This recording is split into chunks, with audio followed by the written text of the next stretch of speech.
स्वागत है आपका अगली क्लास में। आज हम आपको पेरोल के बारे में, कुछ रिपोर्ट के बारे में बताएंगे। पिछली क्लास में आपको हमने पेरोल बनाना, पेरोल से सैलरी बनाना, पेरोल्स के लेज़र क्रिएट करना, पे हेड क्लिक क्रिएट करना, ये सब बताया था। और टैली के अंदर हमें सैलरी को प्रोसेस करके आपको बताया था। तो आज हम आपको उन रिपोर्ट्स के बारे में बताएंगे जो पेरोल जनरेट कर सकता है। तो आइए देखते हैं। सबसे पहले हम जाएंगे डिस्प्ले के अंदर। डिस्प्ले के अंदर आपको मिलेगा स्टैट्यूटरी रिपोर्ट्स। यहाँ आप जा सकते हैं। स्टैट्यूटरी रिपोर्ट्स के अंदर आपको मिलेगा पेरोल रिपोर्ट। तो आप पेरोल रिपोर्ट्स में जैसे ही जाएंगे तो सबसे पहले आपको मिलता है समरी का ऑप्शन, जिसके अंदर आपने कितना पीएफ डिडक्ट किया है, ईएसआई डिडक्ट किया है और कितना अमाउंट आपने पे कर चुके हैं, और एम्प्लॉई का स्टैट्यूटरी डिडक्शन और एम्प्लॉयर्स का, ये सब आपको यहाँ शो करेगा। उसके अलावा एस्केप करके बाहर आएंगे तो प्रोविडेंट फंड के नाम से एक ऑप्शन मिलेगा आपको।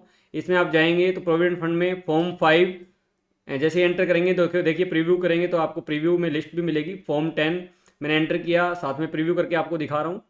तो ये आप देखते जाइए। कुछ जहाँ फिगर्स आनी चाहिए वहाँ ऑटोमेटिकली आ जाएंगी, जहाँ नहीं आ रही वो ब्लैंक है।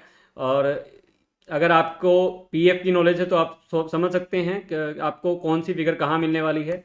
ये आपकी मंथली स्टेटमेंट है। ये मंथली स्टेटमेंट में कुछ डेटा आ रहा है। अगर आपको हो तो मैं आपको जूम करके दिखा सकता हूँ। ये देखिए अविनाश वर्क डेज भी आ रहा है। संदीप, अविनाश अर्नड वेजेस, कितनी वेजेस अर्न हुई, कितना पीएफ डिडक्ट हुआ, ये सब आपको शो कर रहा है। उसके अलावा ई चलान कम रिटर्न, अगर आप इससे रिटर्न्स भी आप प्रिपेयर कर सकते हैं। ये ई चलान है। उसके बाद एनुअल रिटर्न्स भी आपको मिलेंगी। एनुअल रिटर्न्स में आप देख सकते हैं डेटा ऑटोमेटिकली रिफ्लेक्ट कर रहा है। उसके अलावा फॉर्म 6 भी आप क्रिएट कर सकते हैं। ये देखिए आपको दिख रहा होगा, ये जो फिगर्स हैं ऑटोमेटिकली क्रिएट कर रहा है। आपको कुछ भी नहीं एंटर करना। ई रिटर्न्स के अंदर आप form 5, form 10, form 12, form 3A, ये सारे फॉर्म्स आप रिटर्न्स यहाँ से क्रिएट करके आप रिटर्न्स भी फाइल कर सकते हैं। पीएफ की same, ESI, professional tax, NPS, gratuity. अभी मैंने ये आपको बना के नहीं दिखाया है। अगर आप करना चाहेंगे तो ये कर सकते हैं। अगर आपको किसी को कोई इश्यू आएगा या किसी को कुछ समझ ना आए तो आप इसके लिए मेरे को इस वीडियो के नीचे कमेंट करें, तो मैं आपको इनके बारे में भी आपको डिटेल में बताऊँगा। इनकम टैक्स में आप देखिए कंप्यूटेशन में अगर मैं जाता हूँ तो मेरे को अविनाश की इनकम टैक्स की कंप्यूटेशन भी ऑटोमेटिक मिलती है, जो स्कीम मैंने ऑप्ट की हुई है उस स्कीम के हिसाब से। और संदीप की मैं कंप्यूटेशन देखना चाहूँ, संदीप की कंप्यूटेशन में मैं देख सकता हूँ। उसके अलावा मेरे को सैलरी का प्रोजेक्शन अगर देखना है किसी भी एम्प्लॉयज़ का तो वो भी मेरे पास आ जाएगा। और ये मैंने एक्चुअली अप्रैल का दिखा रहा है क्योंकि मैंने फाइनेंशियल ईयर ही अप्रैल सेलेक्ट किया हुआ है। मैं एक बार थोड़ा चेंज कर देता हूँ इसको आपको देखने के लिए। ये देखिए 31 मार्च 2025। और अब मैं अगर रिपोर्ट्स में जाता हूँ तो आप देखिए आपको दिखाएगा ये हम प्रोविडेंट फंड में थे, नहीं हम इनकम टैक्स में थे कंप्यूटेशन में। तो कंप्यूटेशन हमने देखा, सैलरी प्रोजेक्शन हमें देखना था। ये देखिए सैलरी प्रोजेक्शन आपको पूरे साल का प्रोजेक्शन मिलेगा यहाँ पे। उसके अलावा संदीप का भी प्रोजेक्शन आपको मिलेगा।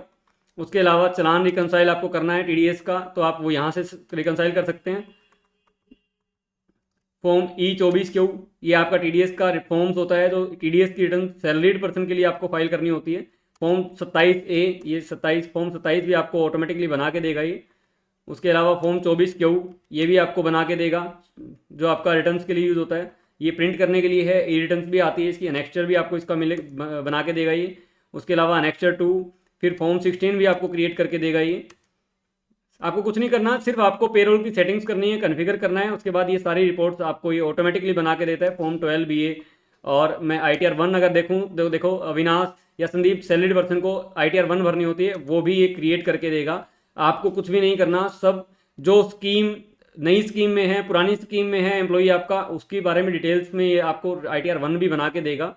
और एम्प्लॉई विदाउट पैन कोई है तो आप ये चेक कर सकते हो। अदर रिकॉर्ड्स, टीडीएस वेरिएंस कोई आ रहा है तो ये देखिए मैं टीडीएस अगर मैं चेक करना चाहूँ तो टीडीएस का कितना था, वेरिएंस अमाउंट नहीं आ रहा क्योंकि टीडीएस मैंने इतना ही अमाउंट था, इतना मैं पे कर चुका हूँ। उसके अलावा इसके मैं बाहर आया और मैं पेरोल रिपोर्ट्स में आता हूँ। पेरोल रिपोर्ट्स में अगर आप देखेंगे तो देखिए पे स्लिप, मुझे अविनाश की पे स्लिप चाहिए तो ऑटोमेटिकली रेडी है। पे शीट मुझे चाहिए तो वो पे शीट भी मुझे मिल जाएगी। उसके अलावा अटेंडेंस शीट चाहिए तो अटेंडेंस शीट भी अवेलेबल है। पेमेंट एडवाइस, अगर आपसे बैंक से पेमेंट जो करवानी है, अगर आपने अकाउंट नंबर दिए होंगे तो यहाँ पे डिटेल्स में आपके जो जो अकाउंट नंबर दिए हुए हैं वो यहाँ पे आ जाएंगे, किस अकाउंट नंबर में कितनी पेमेंट जानी है, तो वो भी आपको ये क्रिएट करके देगा। एम्प्लॉई आपकी विदाउट ईमेल आईडी, जितने एम्प्लॉईज हैं वो बता देगा, और आप यहाँ से ईमेल आईडी एंटर भी कर सकते हैं, कॉन्टैक्ट नंबर भी एंटर कर सकते हैं। उसके अलावा पेरोल स्टेटमेंट, बेसिक सैलरी किसको कितनी जा रही है, ये आप अलग अलग हेड वाइज भी चेक कर सकते हैं। पे एम्प्लॉई पे हेड ब्रेकअप भी आपके पास मिलेगा, या पे हेड एम्प्लॉई ब्रेकअप भी आपको मिलेगा।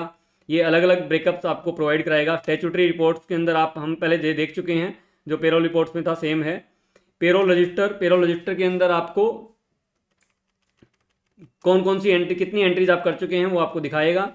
उसके अलावा अटेंडेंस रजिस्टर भी आपका है। एम्प्लॉई प्रोफाइल, अगर आप प्रोफाइल एम्प्लॉई की देखना चाहते हो, जैसे मैं अविनाश की प्रोफाइल देखता हूँ, तो ये देखिए जितना डेटा हमने फीड किया हुआ है सब हमारे पास शो कर रहा है।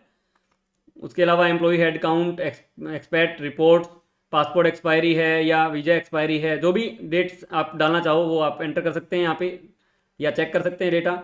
उसके अलावा आपको इनकम टैक्स की, अगर हमारा कोई भी एम्प्लॉई पुरानी स्कीम में है या नई स्कीम में है, उसके लिए हमें कुछ सेटिंग्स करनी होती हैं, क्योंकि देखो पुरानी स्कीम में हम डिडक्शंस ले सकते थे, तो वो डिडक्शन के लिए पहले 11 महीने में एम्प्लॉई हमें डिक्लेरेशन देता है कि मैं ये इन्वेस्टमेंट करने वाला हूँ, उसके बेस पे हम टीडीएस डिडक्ट करते हैं। और लास्ट मंथ में हम क्या करते हैं, वो जब प्रूफ देता है हमें, तो जो वो उसने प्रूफ दे दिया उसके बेस पे टीडीएस डिडक्ट करना था, बाकी जो प्रूफ नहीं दे पाया हम उसको इग्नोर कर देते हैं। दैट्स वाई वो मार्च मंथ में हमें उसको फाइनल करना होता है कि टोटल टीडीएस कितना बनता है।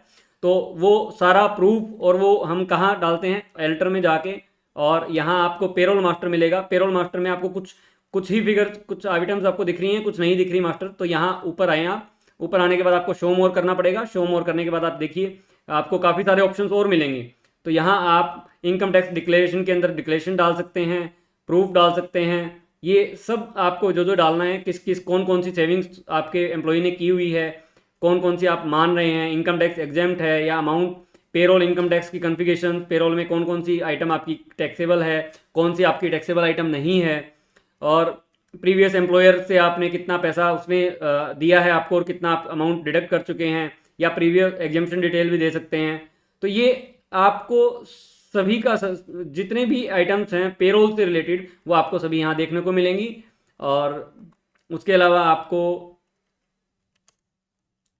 अगर और कुछ भी, अगर इसमें मैं एक चीज़ और बताता हूँ, यहाँ एम्प्लॉय डिटेल्स है, और मैं जैसे ऑल्टर में गया और मैंने, आप यहाँ देखना चाहेंगे, यहाँ मैंने रेगुलर स्कीम ऑप्ट की है, बट अब ये एम्प्लॉई अगले साल में जाएगा तो फिर ये कहेगा कि मुझे अब रेगुलर स्कीम में नहीं रहना, मुझे न्यू स्कीम ऑप्ट करनी है। तो अगर आप यहाँ न्यू स्कीम ऑप्ट कर देंगे तो इसका मतलब क्या होगा, हमारा पिछले साल का डेटा भी चेंज हो जाएगा। तो आपको ऐसा नहीं करना। आपको एक राइट साइड में दिख रहा है tax regime history, alt W करके, जो सिंगल अंडरलाइन है, इसका मतलब डब्ल्यू के साथ आपको ऑल्ट प्रेस करना है। तो जैसे ही आप ऑल्ट डब्ल्यू प्रेस करेंगे तो यहाँ हिस्ट्री मिलेगी आपको, और आपको हिस्ट्री में क्या करना है, 1 अप्रैल 25, अगर 25 से इसने चेंज किए तो आप इस स्कीम को चेंज कर सकते हैं। तब ऑटोमेटिकली आपका जो रिफ्लेक्शन है वो अगले साल के लिए ये स्कीम नहीं चेंज हो जाएगी, तो अकॉर्डिंगली आपका टीडीएस इसके हिसाब से डिडक्ट होगा। तो ये मैंने आपको बता दिया। और ये सेटिंग जो हिस्ट्री वाली सेटिंग्स हैं आपकी हर जगह यूज होती है। आप जीएसटी के अंदर भी, जीएसटी की किसी गुड्स आइटम का रेट चेंज होता है, वहां भी आप इसको यूज कर सकते हो। किसी पार्टी ने जीएसटी नंबर आपको दे दिया, पहले उसका जीएसटी नंबर नहीं था, आप उसमें भी डाल सकते हैं। जीएसटी नंबर आपने, पहले पार्टी का जीएसटी नंबर है, आज नहीं है, उसको आप रिमूव करना है, वो भी विद इफेक्ट फ्रॉम आज की डेट से करेंगे, जब आपका वो जीएसटी नंबर उसका सरेंडर हो गया या नया जीएसटी नंबर आता है, तो उसके केस में भी आप ऐसे डालते हैं। तो ये ऑल्ट डब्ल्यू की आपको जो फिगर्स हैं, मतलब कमांड्स प्लेस टू प्लेस अलग हो जाती हैं, बट मेथड सेम रहता है। हर जगह आप हिस्ट्री क्रिएट कर सकते हो, हिस्ट्री डाल सकते हो। इस हिस्ट्री का बहुत ज़्यादा महत्व है, तो इस हिस्ट्री को भी ध्यान रखें प्लीज़। और आज की क्लास आई थिंक इतना ही, मैं आज की क्लास को फिनिश करता हूँ। आशा करता हूँ आप लोगों को सब समझ आ रहा है। और कुछ भी जो प्रॉब्लम्स हैं, मुझे 1-2 प्रॉब्लम्स ऑलरेडी मिली हैं, तो मैं उन प्रॉब्लम्स को भी बहुत जल्द रिजॉल्व करके दिखाऊंगा, और उनको प्रॉब्लम को कैसे टैकल करना है, और आप खुद से इस प्रॉब्लम को कैसे टैकल कर सकते हैं बिना किसी वीडियो के देखें, वो भी मैं आपको बताऊंगा। तो जानने के लिए बने रहिए हमारे वीडियो के साथ। आज के लिए इतना ही, धन्यवाद।